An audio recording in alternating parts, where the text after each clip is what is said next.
is one of the most active business owners in the industry.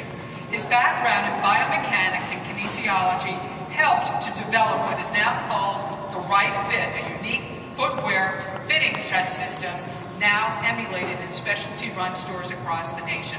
Colin, come on up.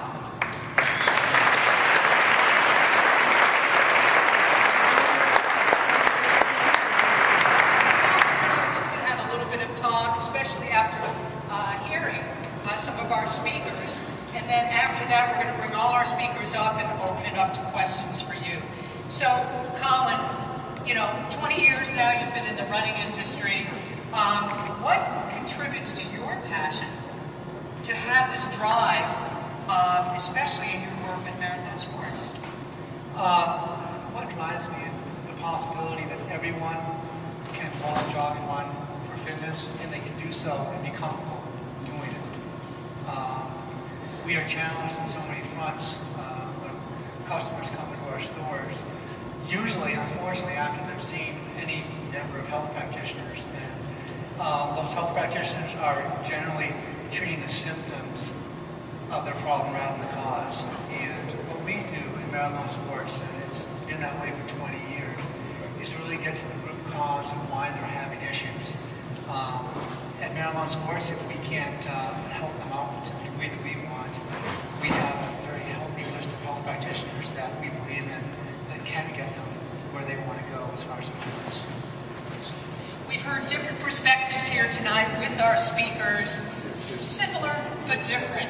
And what is the perspective or position of your retailers, your associates when it comes to minimalist running shoes?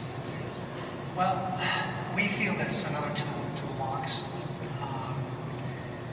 Minimalist running shoes have been around forever. The most famous shoe that I can think of is the Waffle Racer.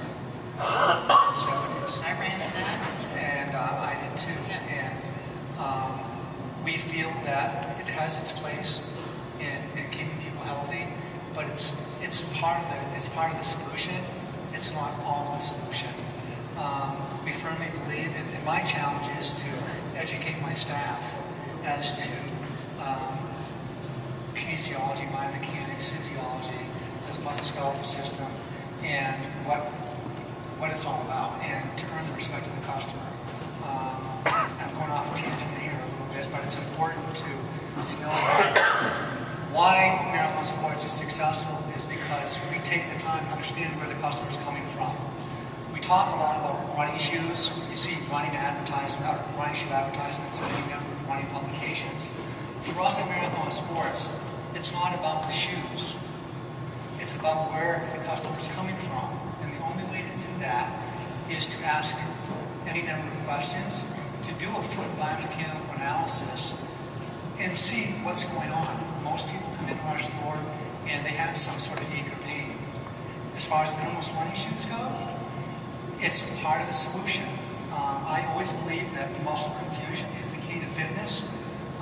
If you don't change up your gait, don't change up the way you're doing things, you're eventually going to, given the repetitive nature of running, for example, you're not going to achieve the same fitness goals given the amount of time and effort that you may put into it. I think that minimal shoes do have a place, and they should be switched up with, say, your normal training shoes. In a perfect world, we'd have 2 or 3 or even 4 different types of running shoes that we'd run in.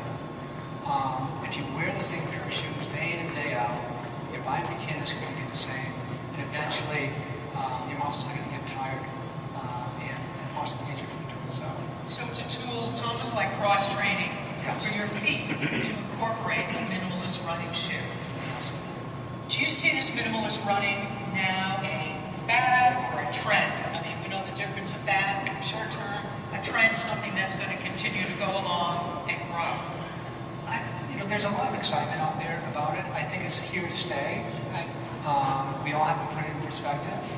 I don't think it's absolute. I don't think it's the only choice that we have. For some people, they can wear minimalist shoes all the time. Most people can't. Again, it's about identifying where that individual is coming from, their point of fitness. If someone comes into our store, they're Division I All-American in track, they're going to assimilate and be able to work into minimalist running shoes very easily if they haven't already done so. If someone's never run before, we're not going to go ahead and put them into a minimum running shoe because we know what the result's going to be. And the reality today, based on what I see coming in the stores, the vast majority of people are getting injured wearing minimal shoes because they're not given the right advice. You just can't say, hey, this shoe is going to work for you.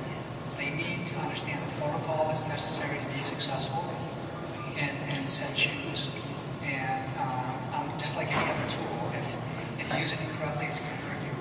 If you use it properly, you're going to benefit from it. So if you're thinking of looking into getting fitted in minimalist running shoes, go to your run specialty retail.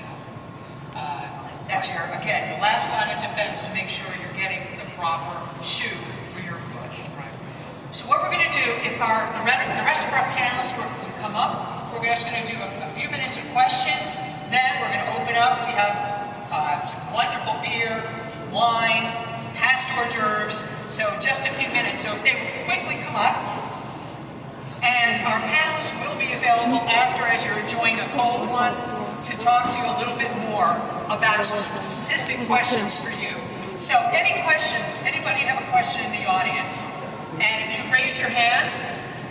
Question? Yes, right here. Hi, Spencer. Andy Burford from Runner's World. Andy Burford from Runner's World right here. Wonderful rider. Thank you for your very carefully chosen words. I just want to be clear if I heard you correctly. You appeared to be saying that you didn't think foot strike was the major issue in force production, but that it was center of mass and stride length. Is that correct? Yep.